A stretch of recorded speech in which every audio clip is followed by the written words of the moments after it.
सुकून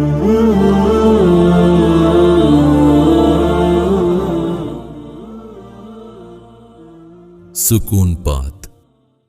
हजरत उमर फारूक की शहादत का कौन सा दिन था? कुछ उलमा कहते हैं इसमें बहुत इख्तिलाफ है हजरत उमर की शहादत के दिन के बारे में। वजह उसकी यही है कि सहाबा कराम किसी की विलादत और शहादत के दिन को वैल्यू नहीं देते थे।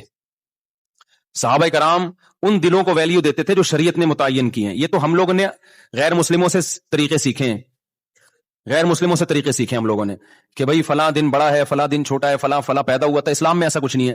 देखो नबी सल्लल्लाहु अलैहि वसल्लम की विलादत का दिन पीर का दिन था ना। आपकी विलादत का दिन कौन सा था? पीर का, सही हदीस में। लेकिन आपने मुकद्दस दिन जुम्मे को करार दिया। हालांकि यहूदियों के लिए हफ्ता था, ईसाइयों के लिए इतवार था। यहूदी पुरानी कौम, उसके बाद ईसाई आए, उसके बाद मुसलमान आए, तो हमारे लिए तो पीर बनता था, वैसे भी पीर बनता था ना। और नबी का विलादत का दिन भी था, लेकिन इसके बावजूद जुम्मा कर दिया गया, पीर नहीं किया, ताकि लोग ऐसा ना हो कि विलादत के दिनों को मुकद्दस मानना शुरू कर दें। तो इस्लाम में किसी की तारीख का, पैदाइश का दिन और वफात का दिन की कोई वैल्यू नहीं है। और नबी सल्लल्लाहु अलैहि वसल्लम ने पीर का रोजा भी रखा है, ताकि ये कॉन्सेप्ट और क्लियर हो जाए कि मेरा यौम विलादत ईद का दिन नहीं हो सकता। उसको ईद मिलादुन नबी नहीं कह सकते, क्योंकि रोजा और ईद जमा नहीं होते। समझते हो कि नहीं समझते? टेक्निकल बातें हैं, इसको समझ लो अच्छी तरीके से। तो इसलिए किसी के कोई भी तारीख विलादत हो, कोई भी तारीख पैदाइश हो, हमने क्या करना है? हमने ना सालगिरह मनाना है, ना बरसी मनानी है। अच्छा, बाज़ उलमा ये तहरीक चला रहे हैं कि हजरत उमर की शहादत के दिन सरकारी छुट्टी हो, तो हम उन उलमा की बात की तायीद करते हैं। सवाल पैदा होता है कि हम उनकी तायीद क्यों कर रहे हैं, जब हम खुद मान रहे हैं कि किसी की शहादत का दिन या विलादत का दिन इसकी कोई वैल्यू नहीं है। तो फिर हजरत उमर की शहादत के दिन को हम छुट्टी क्यों? वजह उसकी यह है कि भाई हम तो कह रहे हैं किसी भी दिन छुट्टी नहीं होनी चाहिए। लेकिन ये अजीब बात है, हजरत अली रजी अल्लाह ताला अन्हु, उनसे मोहब्बत भी हमारे ईमान का जुज़ है, उनकी शहादत का दिन या हजरत हुसैन की शहादत का दिन, इनको तो आप छुट्टी के दिन करार दे रहे हो, फिर हजरत उमर क्यों करार नहीं दे रहे? तो ये फिर नाइंसाफी है। उसूली तौर पर तो कोई दिन यकम मुहर्रम से लेके 29 और 30 जिलहिज्जा तक किसी की विलादत या पैदाइश में किसी का दिन भी ना छुट्टी होनी, कोई छुट्टी का दिन नहीं है। लेकिन अगर किसी दिन पे छुट्टी कर रहे हो तो फिर दूसरे सहाबा को भी तो वैल्यू दो ना। तो जो उलमा कह रहे हैं ना हजरत उमर के यौम शहादत पे छुट्टी होनी चाहिए, वो इस बेस पे कह रहे हैं कि जब आप सैयदना हुसैन या हजरत अली की शहादत के दिन को छुट्टी का दिन करार देते हो, तो अहले सुन्नत वल जमात के यहां हजरत अली से मोहब्बत भी ईमान का जुज़्व है, लेकिन हजरत उमर की फजीलत सैयदना अली से ज्यादा है। और इस बात को हजरत अली भी मानते थे कि हजरत उमर की फजीलत सैयदना अली से ज्यादा है। तो जो उलमा कह रहे हैं ना कि हजरत उमर के यौम शहादत पे छुट्टी होनी चाहिए, वो इस बेस पे कह रहे हैं कि या तो किसी भी दिन छुट्टी ना हो, लेकिन जब हो रही है तो फिर उन दिनों में हो रही है, तो फिर इन दिनों में भी हो। समझते हो कि नहीं समझते? इसकी मैं एक मिसाल देता हूं। एक केस आया मेरे सामने कि किसी खातून ने शरई पर्दा किया अपने देवर से पर्दा कर लिया। तो दूसरे देवर को, वो जो देवर जिससे पर्दा किया ना, उसको बड़ा एतराज था कि ये मुझसे पर्दा कर रही है। तो मेरे पास केस आया, मैंने बहुत डांटा। मैंने कहा भाई औरत पर लाजिम है कि अपने देवर से पर्दा करे। खातून से पूछा गया, उसने कहा मैंने शरीयत की वजह से किया है ऐसा। तो मैंने उनके देवर को बोला, मैंने कहा भाई जब आपसे पर्दा कर रही है तो आप क्यों मजबूर कर रही हो उसको? ये तो शरीयत के हुक्म समझ के कर रही है। उसने बड़ी अच्छी बात की, उसने कहा कि ये मेरे से कर रही है, दूसरे भाई से नहीं कर रही। अब बात समझ में आई? मैंने कहा बात तो माकूल कह रही, अगर शरीयत की वजह से कर रही है तो दोनों से करे ना। उससे नहीं कर रही, मुझसे कर रही है, इसका मतलब मेरे पर गोया बज़बान हाल इल्जाम लग रहा है कि ये बंदा 2 नंबर है, ये खराब है। तो शरीयत की वजह से अगर हम कर रहे हैं तो भाई फिर औरत कर रही है तो फिर सारे देवरों से पर्दा करे ना। ये वाले से कर रही है, वो वाले से नहीं कर रही है। या तो चलो कोई बूढ़ा हो गया बहुत ज्यादा, वो एक अलग बात है। तो ये बात उस देवर की बिल्कुल माकूल थी, एतराज बिल्कुल माकूल था।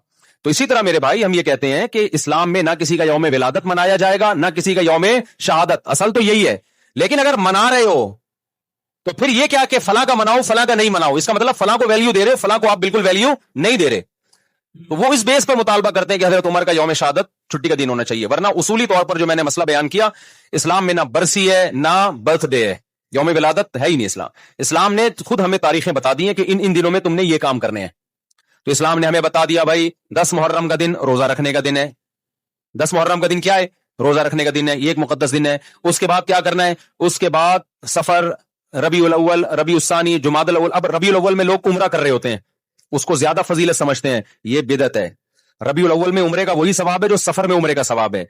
अगर आप उसमें ज्यादा सवाब समझ के करेंगे तो ये अमल बिदअत बन जाएगा, क्योंकि किसी सहाबी, ताबीई या पैगंबर से साबित नहीं है कि उन्होंने रबीउल अव्वल में उम्रे का ज्यादा एहतमाम किया हो। ये रबीउल अव्वल आ रहा है तो हम इसमें ज्यादा एहतमाम करेंगे। बाज लोग समझते हैं रबीउल अव्वल के महीने में रोज़ा रसूल पे हाजिरी का ज्यादा सवाब है, तो ये भी गलत है। نہ کوئی ہمیں حدیث ملتی ہے کہ ربیع الاول میں آپ روزے پہ حاضری دیں گے تو زیادہ ثواب ملے گا، نہ کسی صحابی کا عمل ہے۔ صحابہ کی نظر میں روزے پہ حاضری محرم ہو، سفر ہو، ربیع الاول ہو، ربیع الثانی ہو، ان تمام مہینوں میں برابر تھی، کسی مہینے کو انہوں نے ویلیو نہیں دی۔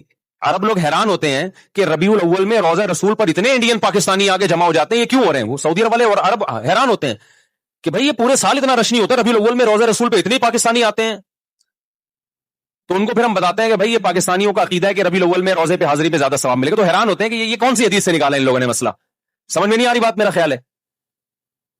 تو کسی مہینے میں عمرہ کرنا یا نبی کے روزے پہ حاضری دینا زیادہ ثواب ہے یا نہیں، یہ قرآن و سنت سے ثابت ہوگا تو ہم مانیں گے، اپنی طرف سے نہیں کر سکتے۔ تو رمضان میں آتا ہے ہمیں کہ رمضان میں عمرہ حج کے برابر ہے، یہ بھی مبالغتاً تشبیہ دی جاتی ہے، 100% حج کے برابر نہیں ہو سکتا کیونکہ حج حج ہے، لیکن نبی صلی اللہ علیہ وسلم نے اس کی فضیلت کو بیان کرنے کے لیے کہ گویا حج کے برابر ہے۔ آگے پھر علماء کی اس پہ بحث ہے، اس حدیث کا کیا مطلب ہے، ابھی میں اس میں نہیں جاتا، بتانے کا مقصد یہ کہ رمضان میں عمرہ یہ بہرحال دوسرے مہینوں سے زیادہ ثواب۔ تو اگر آپ رمضان میں عمرہ کر رہے ہیں، رمضان میں روزے رسول پہ حاضری کر دے رہے ہیں، اس بیس پہ کہ رمضان میں عبادت کا ثواب بڑھ جاتا ہے، تو پھر روزے رسول پہ حاضری کا ثواب بھی بڑھے گا اور مسجد نبی میں حاضری کا ثواب بھی بڑھے گا رمضان میں۔ لیکن ربیع الاول، محرم، سفر یہ ثواب کے لحاظ سے ایک جیسے ہیں، سمجھتے ہو کہ نہیں سمجھتے؟ تو اس لیے جب آپ نے عمرہ کرنا ہو تو اسپیسیفک ربیع الاول کا انتظار نہ کیا کریں، آپ سفر میں چلے جائیں، محرم میں چلے جائیں، آپ ربیع الاول میں چلے جائیں، آپ ربیع الثانی میں چلے جائیں، برابر ہے۔ اگر آپ ربیع الاول میں اس نیت سے گئے کہ مجھے ثواب زیادہ ملے گا تو ثواب کے بجائے گناہ ملے گا، کیونکہ آپ نے ایسی چیز اسلام کی طرف منسوب کر دی جس کی اسلام میں کوئی دلیل نہیں ہے، تو پھر یہ بدعت ہے۔ سمجھتے ہو کہ نہیں سمجھتے ہو؟ پھر وہی بات جو میں نے بھی پورے بیان میں کہی ہے کہ کوئی لوگ آپ کو کہیں گے یوں ایسے، آپ بولو بھائی ہم لکم دینکم ولی دین، وہ گرین چینل والے کرتے ہیں تو ان کو کرنے دیں، ان کا مسلک ہے، تو ہمارا مسلک یہ بولو نہیں ہے۔ تو آپ ایک فیصلہ کرو، گرین یا وائٹ، ایک طرف آ جاؤ۔ آپ سمجھتے ہو کہ نہیں سمجھتے ہو؟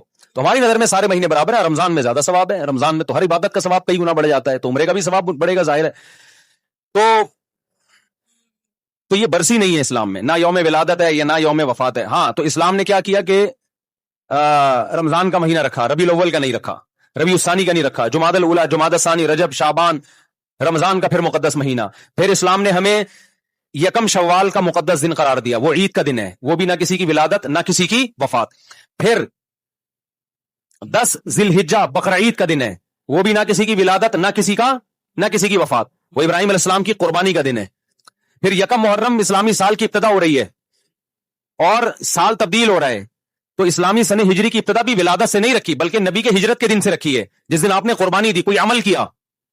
سمجھتے ہو گے نہیں سمجھتے؟